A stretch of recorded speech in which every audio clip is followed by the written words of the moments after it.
നിങ്ങളുടെ ഇഷ്ട പരമ്പരകൾ എക്സ്ക്ലൂസീവായി സൺ നെക്സ്റ്റ് ആപ്പിലൂടെ തികച്ചും ഫ്രീ ആയി ഇപ്പോഴേ ആപ്പ് ഡൗൺലോഡ് ചെയ്യൂ. ഏട്ടനെ ഒരു വിധത്തിലും സഹായിക്കാൻ പറ്റാത്ത എന്നോട് ഏട്ടനെല്ലാം തുറന്നു പറയണമെന്ന് നിർബന്ധമൊന്നുമില്ല. ഏയ് എടാ, നീ എന്താടാ ഇങ്ങനെയൊക്കെ പറയുന്നേ? ഈ മാസം തന്നെ അത് ക്ലിയർ ചെയ്യാൻ പറ്റിയില്ലെങ്കിൽ ഞാൻ കൊടുക്കേണ്ടി വരുന്ന ഇൻട്രസ്റ്റിനെ കുറിച്ച് ഒന്ന് ഓർത്തു പോയതാ. അല്ല, അപ്പോൾ അത് ക്ലിയർ ചെയ്യാൻ വാങ്ങിയ 15 ലക്ഷത്തിന് ഇൻട്രസ്റ്റ് ഒന്നും ഇല്ലേ? ഒട്ടും ഇല്ലാതെയല്ല. സച്ചി സാറിൻ്റെ കമ്പനിയിൽ 10% ആണെങ്കിൽ ഇതൊരു 3% ഉള്ളൂ. ബാങ്ക് ഇൻട്രസ്റ്റിനേക്കാളും ഒരല്പം കൂടുതൽ. പിന്നെ ഒരു ചിട്ടിയുണ്ട്, അത് കിട്ടുമ്പോൾ രവിയെ കൂടെ ക്ലിയർ ചെയ്യണം.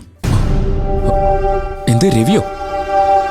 ആ അതെ, നമ്മുടെ ഹർഷയുടെ ഹസ്ബൻഡ്. അവനാ 15 ലക്ഷം രൂപ തന്നെ.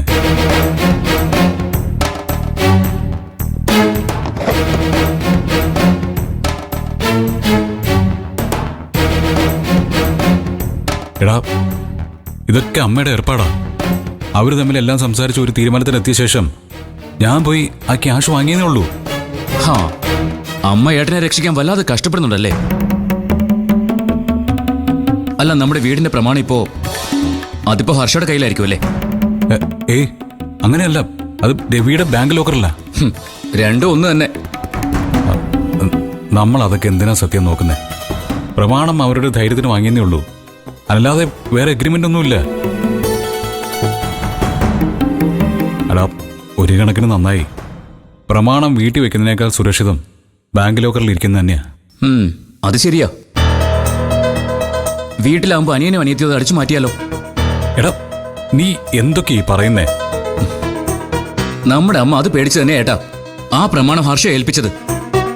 അമ്മയ്ക്കിപ്പോ ഏറ്റവും വലിയ വിശ്വാസം അത് അവളെയാണല്ലോ. ഏട്ടൻ വീണ്ടും അമ്മയുടെ പിടിയിലായി കഴിഞ്ഞു എന്ന് എന്തായാലും എനിക്ക് മനസ്സിലായി. ഒരു കാര്യം മാത്രമേ എനിക്ക് ഏട്ടനോട് പറയാനുള്ളൂ.